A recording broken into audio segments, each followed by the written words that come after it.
Hi, everyone, and thanks for joining me on this episode of Val Talks Pets. In the news just recently has been the rescue of 1,500 beagles from Ridglan Farms, a biomedical research facility located in Blue Mound, Wisconsin, United States, that uses bred beagles for experimentation. The size of this rescue was enormous, but unfortunately, it was just the tip of the iceberg. And because of its significance, I thought we could go together and learn more about this incredible rescue. Hi, everyone, and welcome to Val Talks Pets, the forum for pet parents and enthusiasts alike. Having been in the pet industry for more than 15 years now, I am going to share with you issues and questions that arise as I work with pet parents on a day-to-day basis. I am not a veterinarian, but I do have certifications in canine, feline, small animal, fish and herptile, and avian health and nutrition from the University of California, Davis Extension. Ridglan Farms has on their homepage this quote: "Our mission is to provide purpose-bred beagles for research that increases and exceeds the expectations of the research community. We are a USDA Class A dog breeder, as well as a USDA licensed Class R research facility. We are committed to the highest standards of health and quality, which is backed by our AAA-LAC, International Accreditation for Animal Care and Welfare. AAA-LAC stands for Association for Assessment and Accreditation of Laboratory Animal Care." Well, you can say one thing about them. They certainly don't hide what they are doing, breeding and using beagles for experimentation. And to make things even weirder on their website, there's a picture of 3 cute puppy beagles as if they were up for adoption. And then in their section about them, it says, "We have a full-time veterinarian on staff who supervises all research studies at our facility. We have an extensive historical database for reproductive performance, pedigrees, hematology, blood chemistry, and genetic anomalies, which can be utilized for your research purposes." Then they show this woman listening to a dog's heart with this guy smiling while holding this beagle. And then they have a photo of 3 puppies playing or sniffing out a tray full of blood vials or vials of some kind. This is one of the strangest things I've seen. Maybe because I don't commune with this area of animals, I find the matter-of-fact way they talk about what they do really bizarre. They talk like it's so natural and normal to breed dogs to experiment on, and that they have these staff members, vet and vet techs, that oversee the experimentation for health and welfare. I'm sorry, but I just don't get this. What health and welfare? The whole concept with the rose-colored glasses being put on everything, I just find so bizarre. I guess before I get too sanctimonious, I better look at what was done to the beagles as best as information will allow. According to the University of Toronto, in October 2024, the court heard testimony from several former Ridglan employees, including one who described holding down the dogs while their colleagues performed eye surgery without administering any kind of anesthesia or pain medication. Blood poured onto the floor while the dogs, quote, would be thrashing around in pain, often yelping, crying out, before being put in the cage, said one former employee. Another former employee who worked at Ridglan between 2006 and 2010 testified the dog's eyes would bleed profusely for several minutes. Back in the cage, the dogs would lick the blood off of each other, he said. It was a very graphic scene. The same employee testified Ridglan severed the vocal cords of 30 to 40 dogs on a monthly basis to lower the volume of their barking. The dogs would be immobilized but not given anesthesia or pain medication for the procedure, according to the employee. It has also been stated through testimony that the Beagles were kept in small, bare cages. Surgeries were performed without anesthesia, often by unqualified staff, and wounds were not treated. So Ridglan is a huge supplier of bred beagles for biomedical research. Their dogs are shipped to research facilities, and in Canada, Nucro Techniques is one of the biggest recipients of these dogs.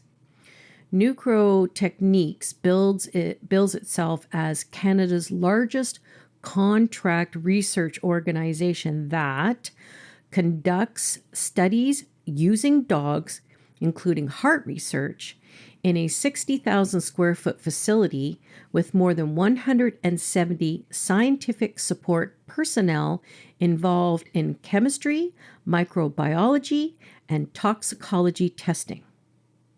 Now, I don't want to derail too much away from the Ridglan Beagles and their journey, but it is worth noting that Nucro Techniques is at the forefront of controversy as well. The Animal Alliance of Canada has been lobbying the government to investigate, quote, disturbing evidence of cruelty towards dogs in laboratory research at Nucro Techniques. For those in Ontario, Nucro Techniques is outside of Toronto in Scarborough. An undercover infiltration by Last Chance for Animals revealed film footage of the treatments of the Beagles. Quote, the footage documents dogs collapsing, crying out in distress, vomiting, and struggling during invasive procedures, as well as serious failures in animal handling and euthanasia protocols.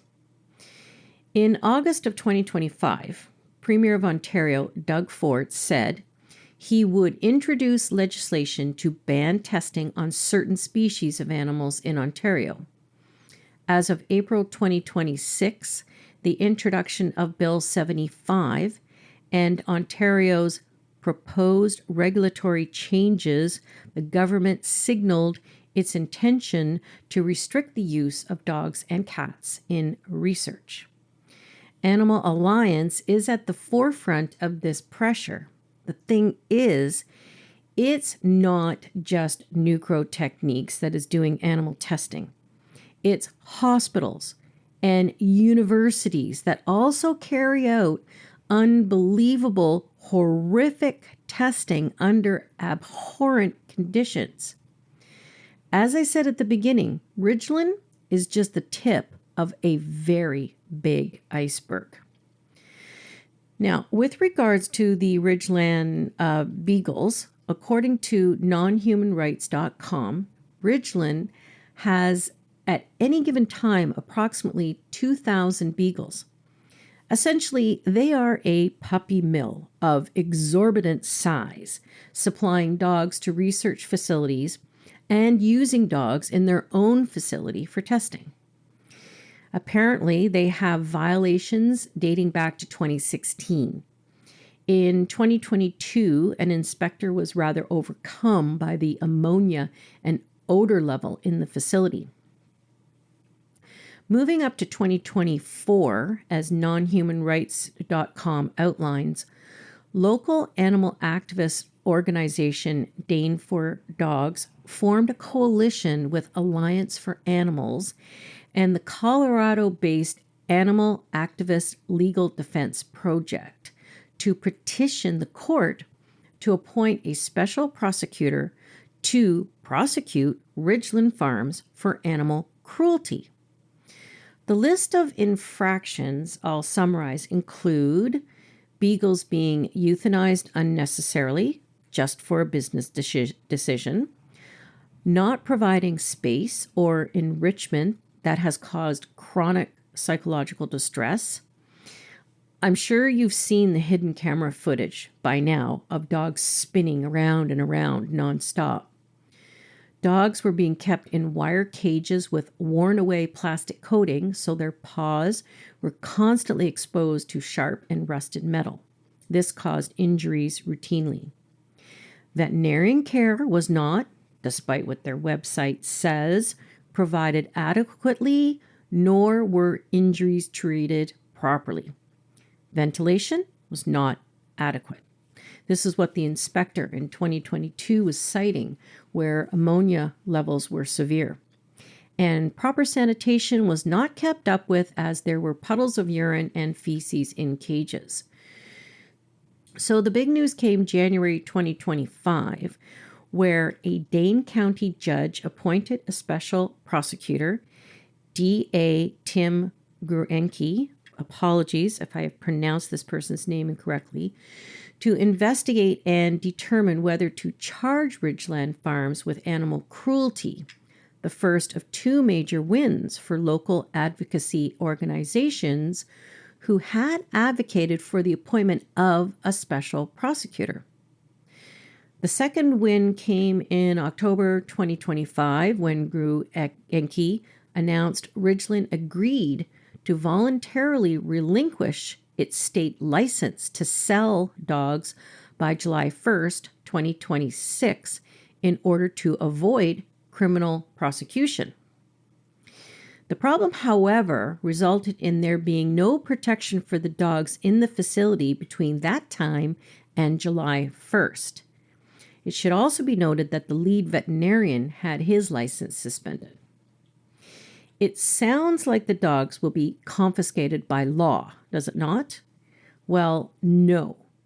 As Isthmus.com points out, in the end, it all came down to money.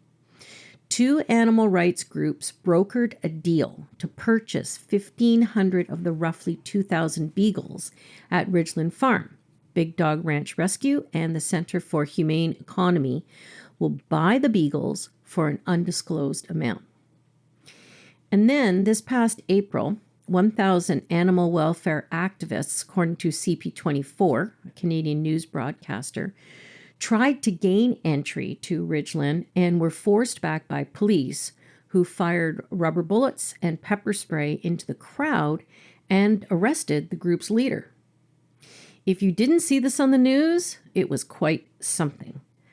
The protesters were hell-bent to get inside to free the beagles, and the sheriff's department was saying that this was no peaceful protest and entered the melee with rubber bullets and pepper spray, making arrests. Apparently, 27 people were arrested on trespassing charges and other charges. Yikes. Well, when it comes to animals and the build-up and efforts that have been going on for years, people get pretty angry. As stated, Big Dog Ranch Rescue and the Center for a Humane Economy negotiated a confidential purchase of 1,500 dogs. Then began the huge process of orchestrating the big removal of all these dogs. With this many dogs, the process was done in stages, and if you saw some of the footage of the removals, it was an amazing sight as Big Dog Ranch Rescue arrived with buses and trucks and volunteers and crates and leashes, you name it. The precision and organization were incredible. Applause to these rescues. You are truly heroes. Now the beagles are in foster care and in the hands of these rescues. Some are adapting very well to seeing the sky for the first time or feeling grass under their paws. The feeling of safety and relief, as reported by many of the fosters, is palpable. The dogs are all triaged for health concerns, vaccinations, and spaying and neutering. Now begins the process of finding forever homes for them. And although so far, by the last report, there have been over 700 applications to adopt these dogs, it is important to face the truth. As the fosters are reporting, these dogs are not house trained, they barely know how to play, and many are afraid and sleep behind the toilet or some other squeezed-in space. Fosters are reporting how they are learning how to do stairs for the first time or to trust being petted. Now, many are saying that they are coming around quite well to all these new things, but let's face facts. These dogs have PTSD. They have been traumatized. This means that although there are many with big hearts that just want to love these dogs, this is probably not going to be an easy road right off the bat. Beagles are by nature docile, trusting, and amiable. These are several of the reasons they are used the most in biomedical research.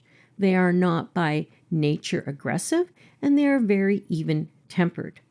The things that have made them one of the easiest breeds to have for a family became the most exploited. But along with these great qualities, Beagles are also by nature driven by scent. They follow their nose. They also like to howl, which can be an issue depending on neighbors. I think that one of the things that has been said by Beagle parents that I know is that you have to understand a Beagle. So, although, as I said, many big-hearted potential pet parents out there wish to give these lovely dogs a home, I would suggest doing the research about the breed and speak to Beagle parents, and most importantly, be very understanding of the needs of these special dogs. I'm sure the rescues and fosters will be making sure that everyone is well informed to make sure the best pet parents are chosen. There are another 500 Beagles still at Ridglan, and the rescuers are working on their release. It is devastating to think about 500 still being incarcerated in metal cages, nothing but a number, and never seeing the outside or breathing fresh air. And according to the settlement, Ridglan cannot breed after July 1st, nor sell dogs, but they can still experiment on the dogs. The poor babies left behind are in such uncertain circumstances, but I do believe that the rescuers, as they have said, will not give up. Biomedical research on animals is one of the most horrific practices, and it really pulls into question what exactly is humanity. Because I have been researching Ridglan, I have received so much information about other animals in research that, in all honesty, makes you sick. As I said when I did my episode on fur baby culture, the fur baby culture is just a drop in the bucket. Animals all over the world are tortured, trafficked, experimented on, and treated like garbage. These people that went to Ridglan and tried to lay siege there are, well, courageous. Yes, there were laws being broken, but if they hadn't done what they did, or other animal activists had given up, there would still be 1,500 dogs being tortured, existing in agony. Ridglan is just the beginning, I hope, of getting animals out of research. But it is a huge and daunting task because animal exploitation is enormous on this planet. So let's say, at the very least, if you haven't already, be mindful of the products you buy.